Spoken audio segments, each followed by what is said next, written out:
तुमच्या बरोबर? नाव तर सांगा.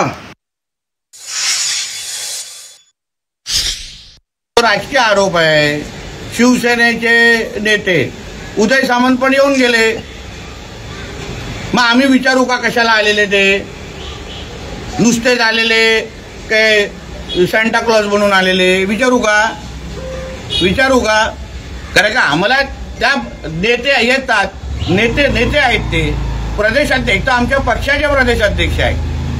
चव्हाण साहेबांनी पुन्हा कोकणामध्ये ज्या पद्धतीने भारतीय जनता पक्ष रुजवला, लोकसभा विधानसभा ज्या पद्धतीने तेव्हा महायुती म्हणूनच काम केलं ना, तेव्हा हेच चव्हाण साहेब होते. उदयजी सामंत येऊन गेले, तुम्ही मग दुसऱ्याच दिवशी आरोप करायला पाहिजे होते. तुम्ही का थांबलात? लक्षात घ्या, आरोप प्रत्यारोप होत राहणार. जेव्हा उदय सामंत येऊन गेले, तुम्हाला वाटलं ना की असं काय होतं आहे, तुम्ही तक्रार करायला पाहिजे होती. मी तक्रार केली. मी निवडणुकीच्या ऑफिसमध्ये गेलो, मी पोलीस स्टेशनमध्ये गेलो. मला वाटलं गडबड आहे, मी फॉलो घेतला, मी त्या विषयाचा पाठलाग केला, मला काहीतरी सापडलं. तुम्ही करायला पाहिजे होतं. जर असं काय घडत आहे असं तुम्हाला जर वाटत असेल, तुम्ही करायला पाहिजे होतं.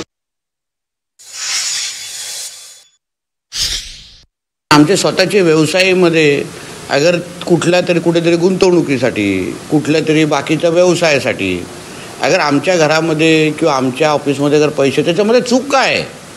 मला मुळात चूक कळली नाही आहे. म्हणून उगाच भारतीय जनता पक्ष असं बोलून आमच्या पक्षाची बदनामी कोणी करू नये. कारण जो नियम आम्हाला लागतो तो नियम उद्या सगळ्यांना लागणार. हे वाक्य सगळ्यांनी नोंद करून ठेवावं. हमाम में सब नंगे होते. पालकमंत्री म्हणतायत की हमाम में सब नंगे होते. हे उर्दू आहे. त्याच्या पलीकडे काय बोलू शकत नाही. पण हा तुम्हाला उद्देश नाही असं वाटतंय लोकांना. लोकांना वाटतंय ना, मला नाही वाटत. मी काम करतोय माझ्या पक्षाचं आणि पक्षाचं काम करत राहणार. कुठेही मला आढळलं की काहीतरी चुकीचं होतं आहे तर मी आवाज उठवणार.